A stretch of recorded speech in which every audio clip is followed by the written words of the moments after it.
Well, hello, good morning, and welcome to Camilla and I. And I'm excited today because we're meeting a fellow YouTube wildlife photographer and indeed photographer in general, Stuart James. So we're just waiting here in the car park for his arrival. So yes, Stuart is quite an accomplished photographer and covers quite a few genres in photography, including astrophotography and modelling as well as wildlife photography. Superb. Don't forget to check out his channel. Anyway, he's driving 2 hours to meet me here at this Fish Lake Meadows Reserve in Romsey. And then he's going on to a lunch in Stockbridge, and I'm going back home 40 minutes to Salisbury. Unbelievable. Checked out this reserve yesterday, and yeah, it is quite superb, and yeah, I'm sure you're in for a treat. Not only have we got Stuart James, but also we've got Fish Lake Meadows. And indeed, there was a very good picture of a hobby photograph on Twitter I saw yesterday afternoon. I left after the morning session, but somebody got the hobby really close in flight. Fingers crossed today, there were 5 kicking around. No sign of the osprey, but no doubt when Stuart James turns up, it'll make a special appearance just for him. So we've been trying this meet up for the last couple of years. We've been trying to meet up, but you know how it goes, just failed to click. So anyway, finally we're here. Anyway, I think James has just gone the wrong way into this estate. It's so tempting not to turn immediately left as you come into this estate. So I think he's gone on, but we'll see. Anyway, I'll catch you in a minute, guys, when we catch up with James. Well, great to meet at last, James, yeah. Morning. Morning. So Morning all. Headed down from, well, I'm near Battle in East Sussex. Where are we? Romsey, pretty much, aren't we? Yeah, Romsey. So yeah, a little bit of a drive. But I've got a family do a bit later on today, so sort of made sense trying to meet up. I even gave Nick a shout, but he's actually gone to a caravan thing or something with his son, I think he said. So he might have come down, but Well, okay. it's not a bad drive actually. No, good. In the old sports car anyway, so a bit of fun. Yeah. First thing on a Sunday morning, can't beat a nice drive to a place. Yeah. Anyway, yeah, I only had the odd 40 minutes, so it didn't take long at all. Oh, shall we? Anyway, we'll crack on. Hopefully the sun will come out. Yeah. Well, what we're planning on doing, I think, is the osprey's a bit elusive and a bit erratic, so we're going to go to the main blind area, and we'll chat from there. Okay. Cheers. Well, we've made it over to the blinds here at Fish Lake Meadow, Romsey, and we're in the principal hide overlooking the dead trees. And Stuart James. I'm over here somewhere. Hello.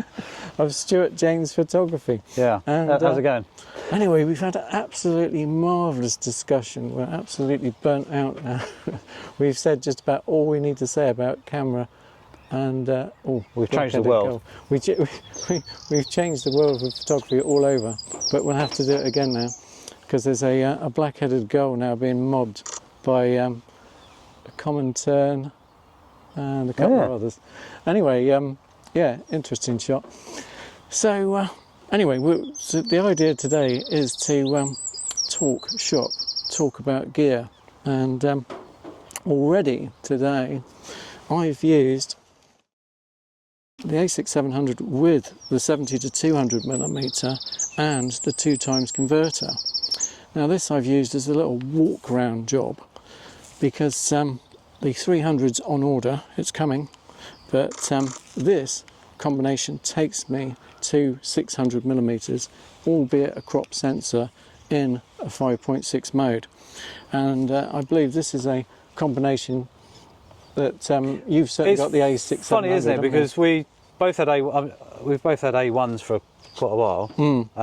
I bought an A6700 as a backup camera, as what I found out today, as have you. And video. And video as well. And just because it does a couple of little, for me, because of the time lapse mode and stuff, and it quick time lapse basically, and things like that. For me, it's been fantastic. And I know it's a crop sensor, but it does give you a bit of extra reach sometimes. It's obviously not as quick as the A1, but a little bit more intelligent maybe. Well, not so much now because they've updated the A1, but it was a little bit more intelligent. And it has its uses. It's fantastic as a little thing. As a little walk around And lens. the price, Yeah. the kit is, the stuff it can do. It's basically a mini A7R5. Obviously less megapixels and Less everything, but megapixels. dynamic range is the same, autofocus is the same. A very good starting combination. Oh, we've got a little ducklet and a couple of little ducklings there. Now they're out of As shot. you do. And now they've moved around. No, I pointed the big lens at them. Unfortunately, we then go from, I bought the 600mm and the Sony A1 with us, because obviously going full frame and sort of the ultimate sort of setup from one to the other, but we've gone a tremendous price difference. Obviously we've gone from about £4,000 to about £20,000. So obviously this combination is not for everyone. And but it depends basically how mad you are on your photography and what you're prepared to miss. Because on the way down here we had a bit of a miss with a cuckoo, didn't we? Which I was rather... Static shot was good, wasn't it? But, yeah, the static shot, we got a cuckoo which I managed to capture on here in a tree, and then the darn thing flew towards us. And of course I was all set for static shots with this A6700, and even though I have used this quite a bit now, I was unable to change the settings quick enough to get the cuckoo as it flew towards us. It literally flew over our heads. yeah. A grey-lag goose, noisy buggers, absolutely incredible. But, they've taken off, they're gone. But yeah, unfortunately gear matters, because if I'd had the A1 on, I would have been able to get in on the subject, no two ways about it. It would have been quite Morning. simple. Morning. So, yeah, I suppose if I was starting again, what would I start with now? What would you start with, knowing what's out there? If I was new to photography, I think the RX10. Yeah, I think the RX10 Mark IV, which is obviously I'm relatively well known for now, because it's so usable and does such a good thing at pretty much everything, to a degree. Obviously, it has limitations. We know that, but yeah, user friendly. It's user friendly, and if you're new to photography, what you won't realise is, unless you think about it, mobile phones, for example, have got a very small sensor, so most things are in focus very easy. It makes it very easy to take photos. The RX10's got a 1-inch sensor, which is a lot smaller than our full frames. It gives you natural depth, so basically you'll get more in focus, which means you're going to get better shots easier than you are with a full frame. The full frame will really test your technical knowledge, Yep. and speed and everything to learn. Yep. You know, the RX10 is just fantastic, and like you say, it's 24 to 600 f4, f2.4 on the wide side. Something was hovering, I thought, flapping around in the distance. Kestrel. Don't know. It didn't know. It had more brown, like a darker brown tips. Don't know. Anyway, we get distracted very easily here. Yeah. It's that sort of place. But yeah, I think the RX7, obviously it's not a cheap camera. You've got to have, it was 1,800 quid when I first got it. It's about 13 now. But you Yeah. can pick them up used for about 1,000. Yep.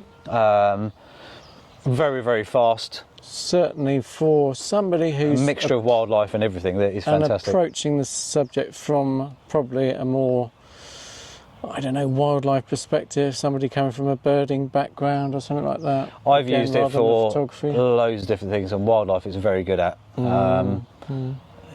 Obviously, we know the limitations. High ISO is not great, but with the technology now of, Yeah. You can't put it in your pocket, but it's still... it weighs a kilo. Weighs a kilo. It doesn't weigh much. It's small enough to take it away with you, put it in a small bag. Holidays, travel, best travel camera out there by far. Yep. And yeah, you can shoot professionally with it, you can shoot in the studio with it if you want to.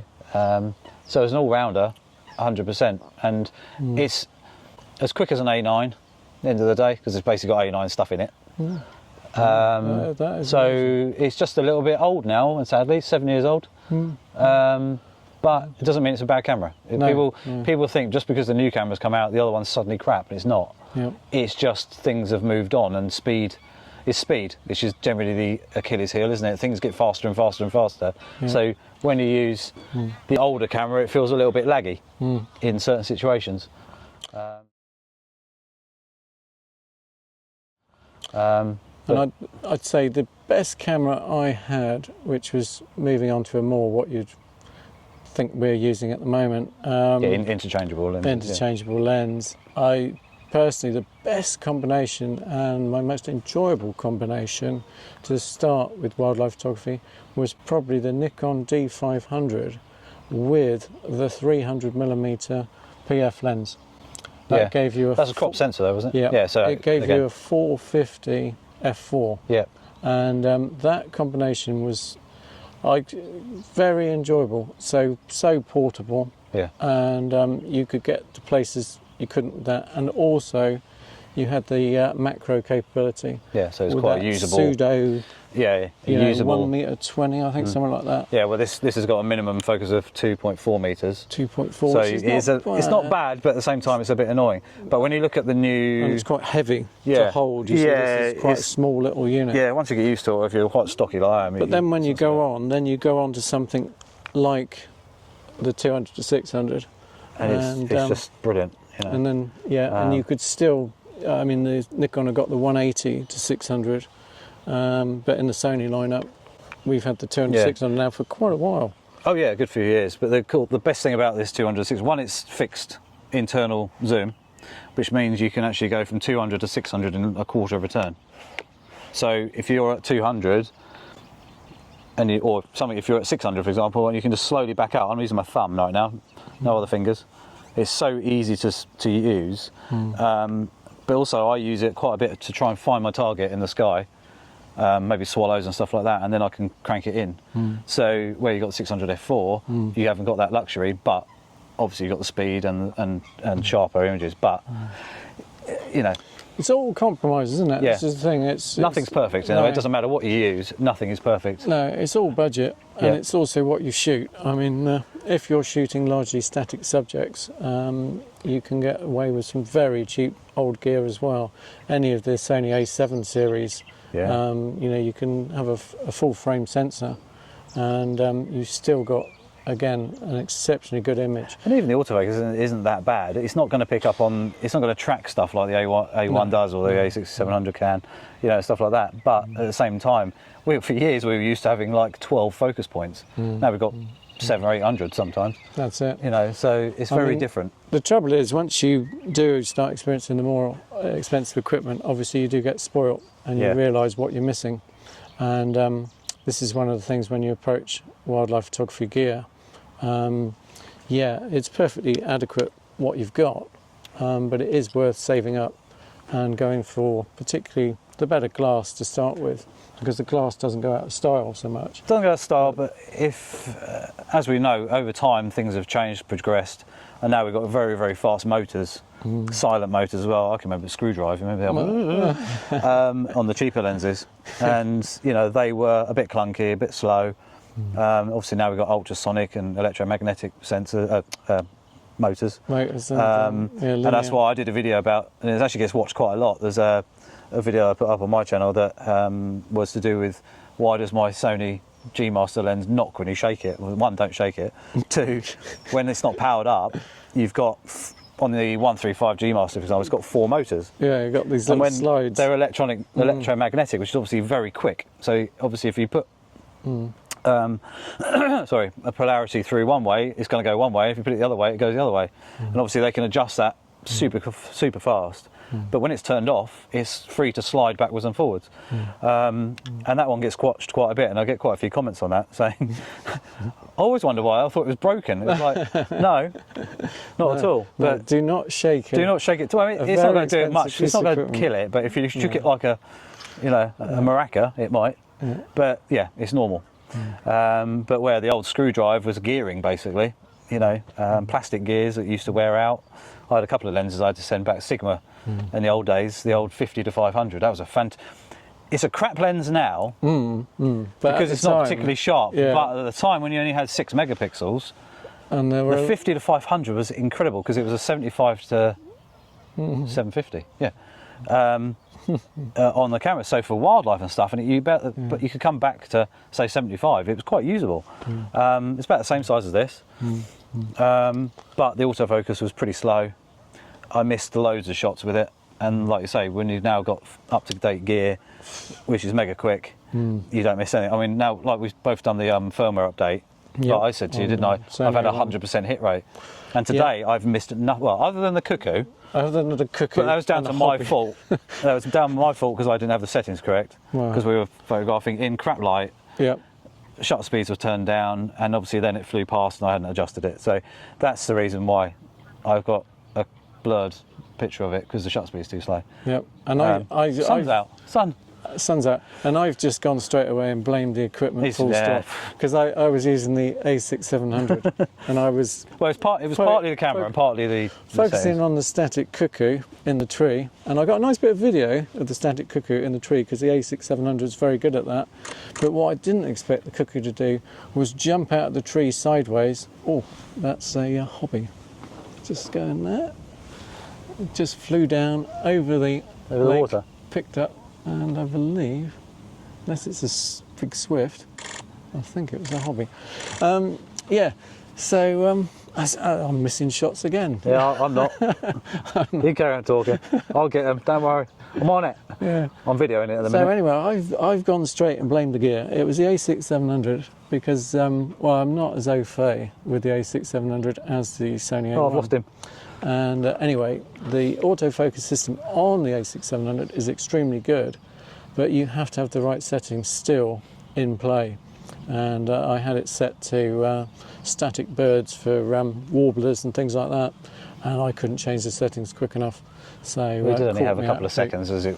And yeah, we did only have a couple of seconds. But if I'd had my Sony A1 on, and with my new lens coming, 300mm f2.8, if I'd had that on, even in this low light, I think I would have had some of the best cuckoo in-flight shots coming towards me.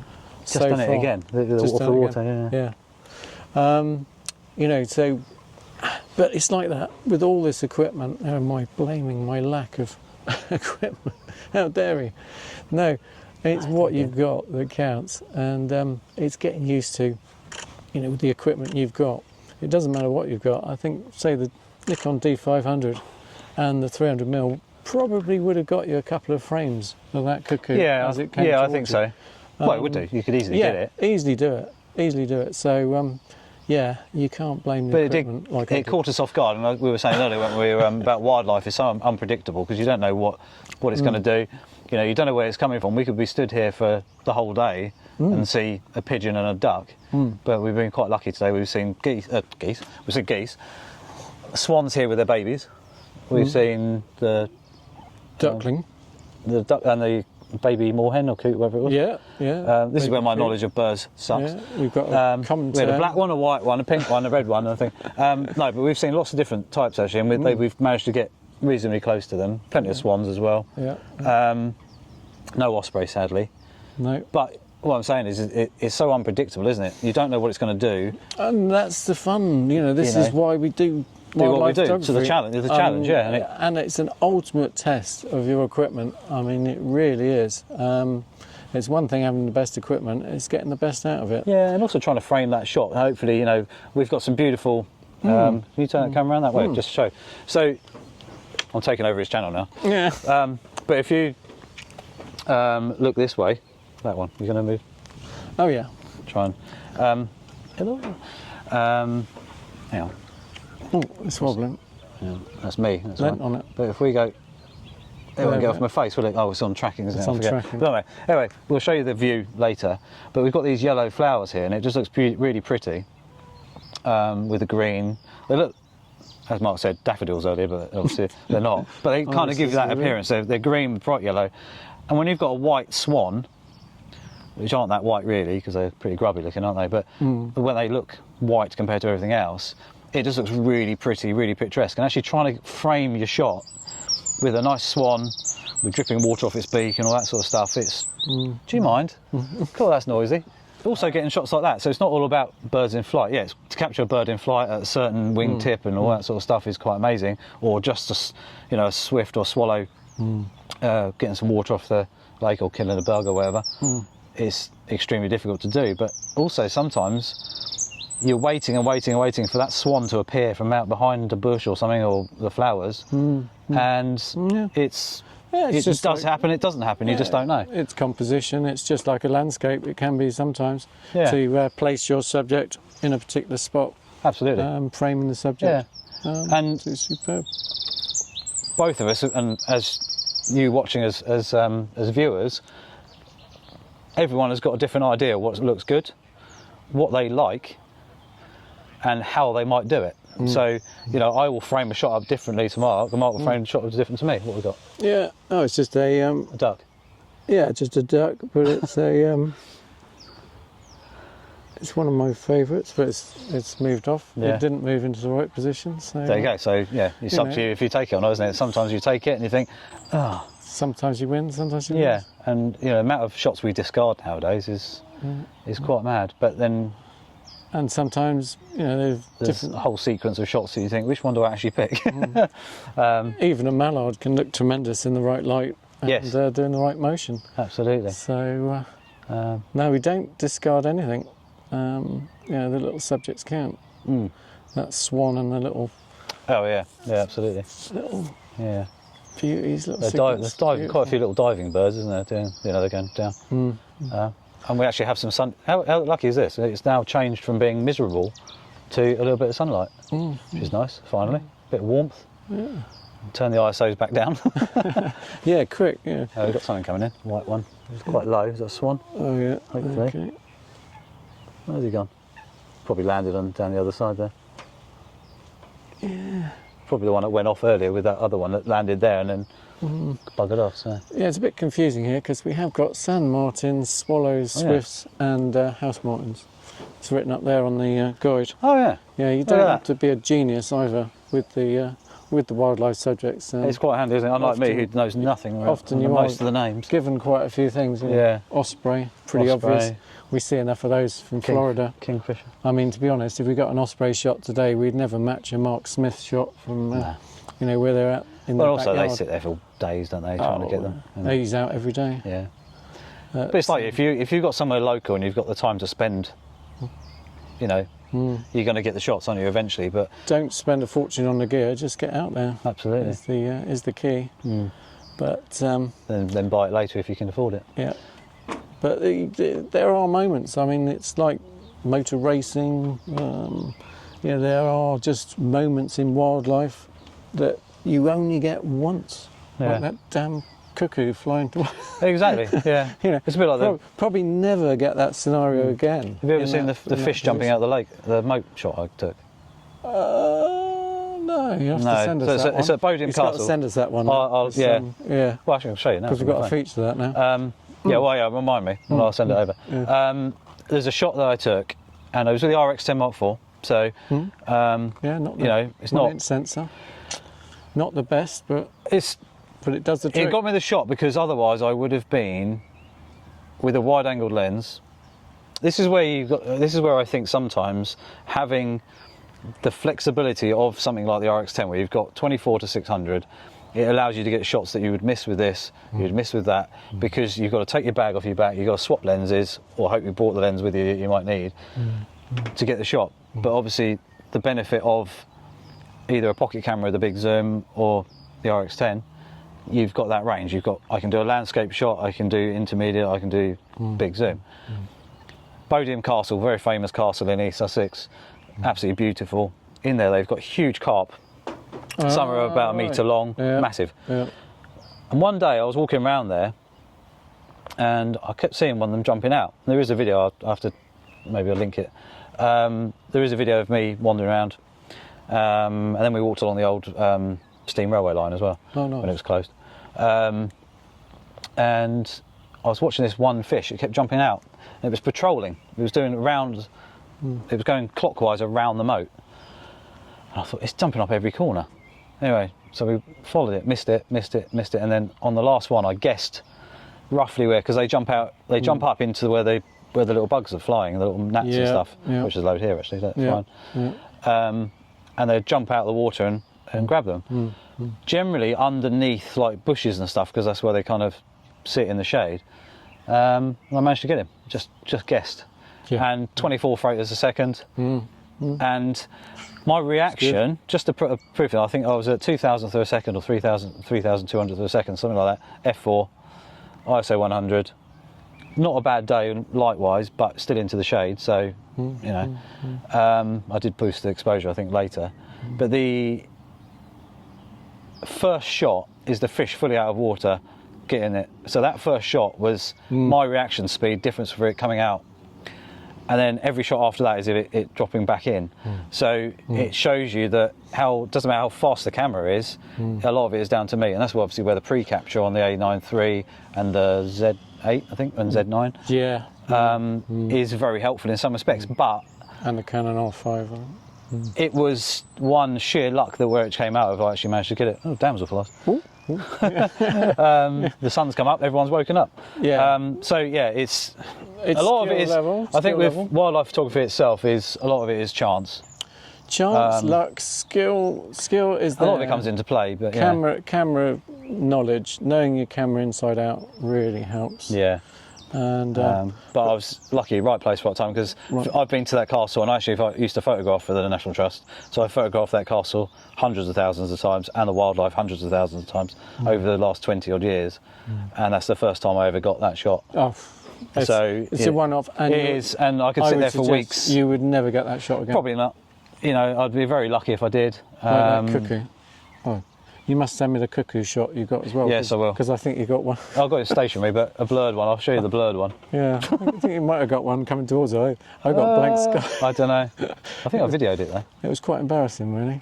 Yeah. I have to come back for the cuckoo. Perched. Never chase a cuckoo. That's one thing I would suggest in wildlife. They are shy for a reason.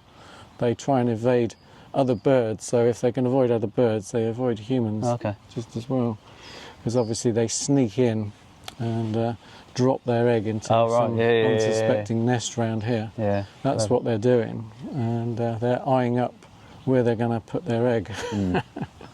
It's clever, really, wildlife, isn't it? How they can manipulate and things, and you think that's just mad. How to have kids and dump it on someone else to deal with. God, if only I could have done that with my two. Brilliant. Yeah. So this is wildlife effects, but there's an awful lot standing around. So we haven't moved for days. We've been here for ages. There's a lot of inaction, and it's surprising. Done pretty well though, to be fair. We've seen quite a bit, and actually had quite a few good shots. This is actually, I've been to quite a few different places. This is actually really good. I must admit, considering, I wish I lived in those houses. Oh yeah, it'd be fantastic. 400 yards over. Well, then you spend a lot more time here, wouldn't you? Yeah. Absolutely amazing. Here, what I'm seeing. Oh, we got a whole load of swans, which you like swans, don't you? Well, they're big and white. They're big and white. They remind me of Concorde. Yeah, they're coming into land, so. A good bit of backlight on them. Got another one going round, haven't we? Oh, he's coming around, so hopefully we get. I've got video on that, a 4K 120. So it'll be nice. Okay, we'll send that one in. Hopefully this one will come in. Yeah, I think this one messed up the landing. Join us. So this one chickened out. We've got eye autofocus on his foot. That's always helpful. Oh right. Well, it doesn't matter from that distance. Why you got landing? No, he's gone off. He's decided he's not going to join his mates. Bank round and come in, please do. Oh, yeah. No, okay. he's Maybe not. There. Okay. Yeah, we've definitely got something there. That looks beautiful, actually. Well, they're big and white, look cool. They remind me of Concorde. Me too. That's epic. Yeah. Oh yeah, lovely. Yeah, classic.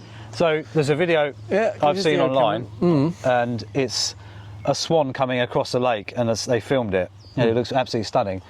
But it must be a tame one or something like that, because obviously they're just stood there a bit like we are, or it was by chance. It does look, because it came round and they were ready, and it just seemed very. They weren't flying in like we've just seen. No. It came round a corner, and so they must have known it was coming, or they shouted for it, or so I think it was a tame one, or fed.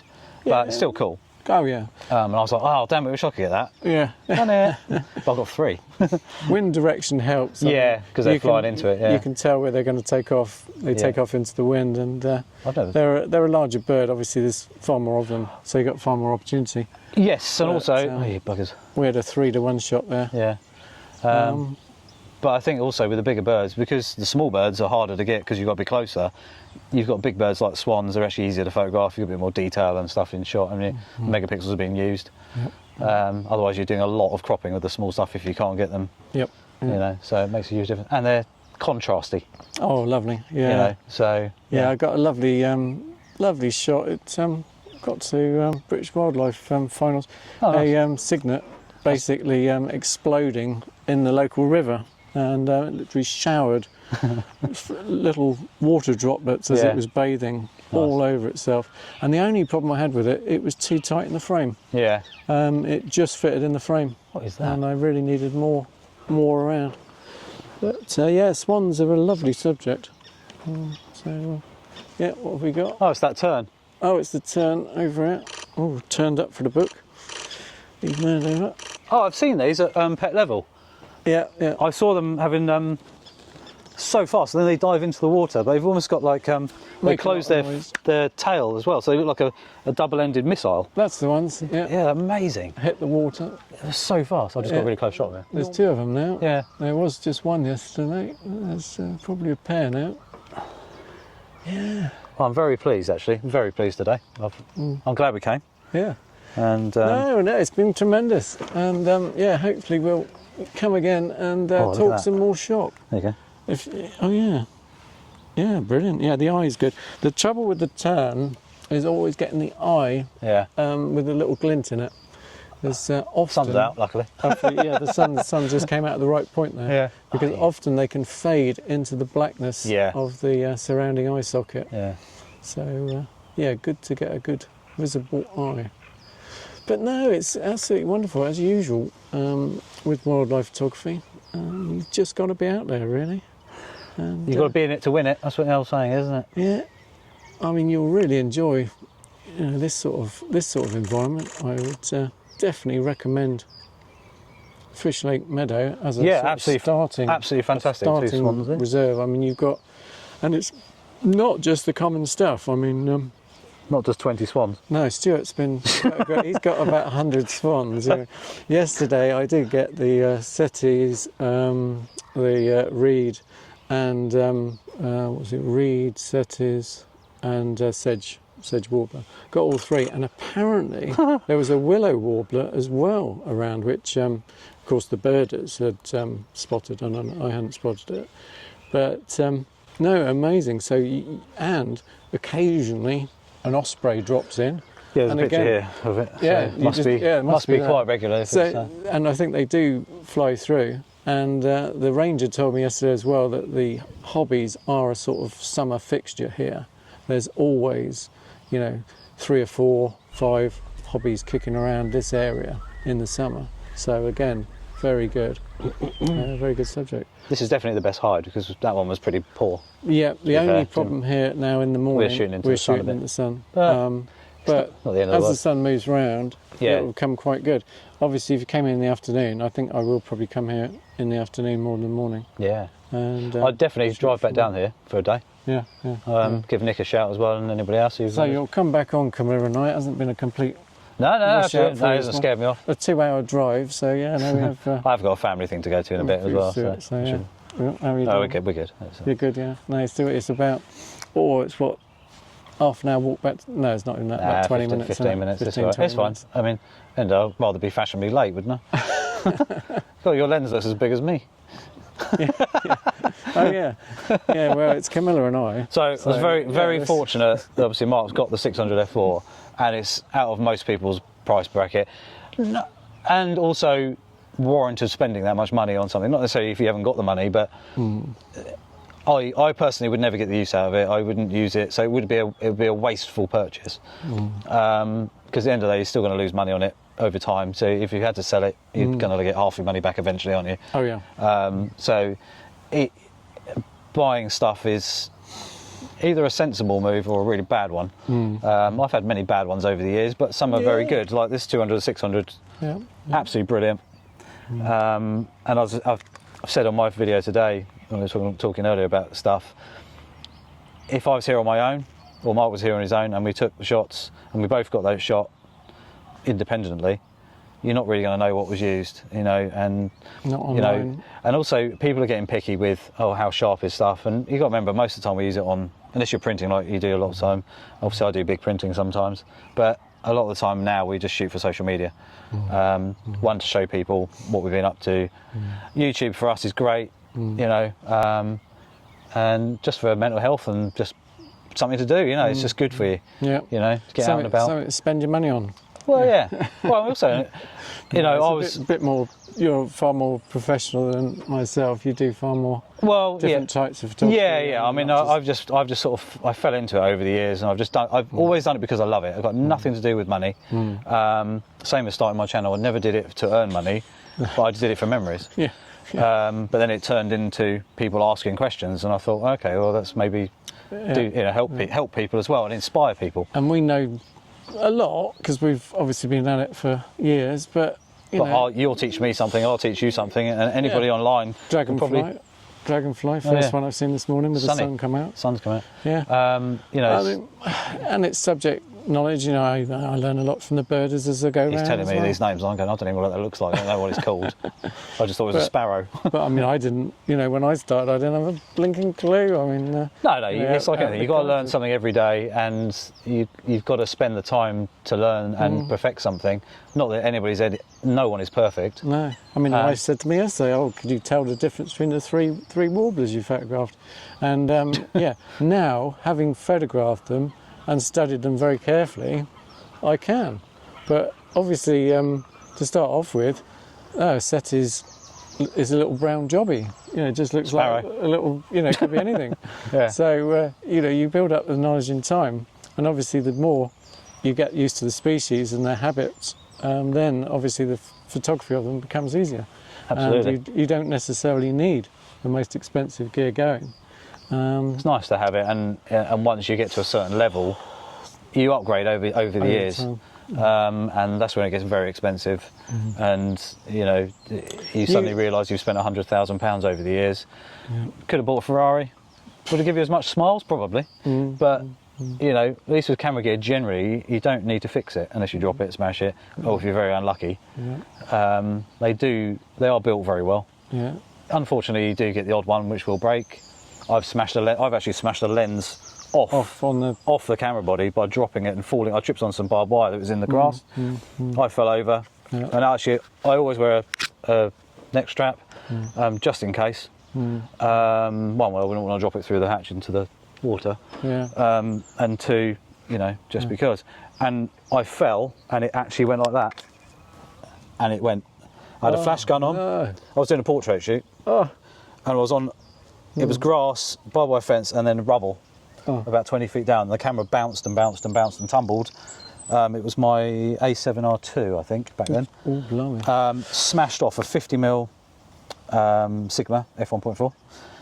Lenses, what people don't realise is, when you look at the back end there, I don't know if it will focus on there, you look on the mount there, they've actually got breakaway screws. So breakaway bolts. So it should come off clean. It will come off reasonably. and leave part of the lens mount and everything on the camera, so it protects your camera mount, which is obviously a very good thing. Yeah, I had that with the Nikon D500 and the 200-500 on that lens. Oh, yeah.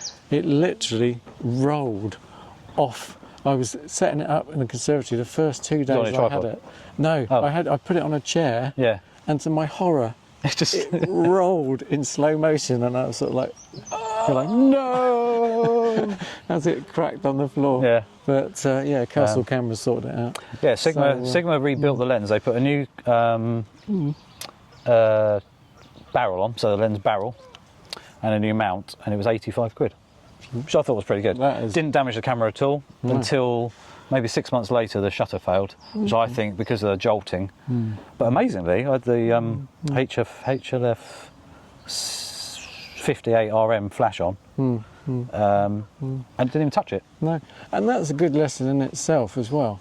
I mean, only use equipment that, particularly out in the field, that you're prepared to break, or get insurance. Yeah, definitely. I never claimed obviously- insurance because it wasn't worth it for 85 quid. No, But obviously not. But you know, do get your expensive gear insured if you've got expensive gear. Absolutely. But otherwise, if you're just frightened to use the damn stuff, you know, it's like me. I brought out a whole load of equipment today, mainly to show off. I think. Yeah. But, use it. But no, we don't really buy it off. We to use it. I mean, it's not. I must admit, I only buy equipment that I use, although unfortunately it's ridiculously expensive sometimes. But sometimes to get that shot, you do need. Well, it's a long-term investment as well. It's not like you're buying it every week. No.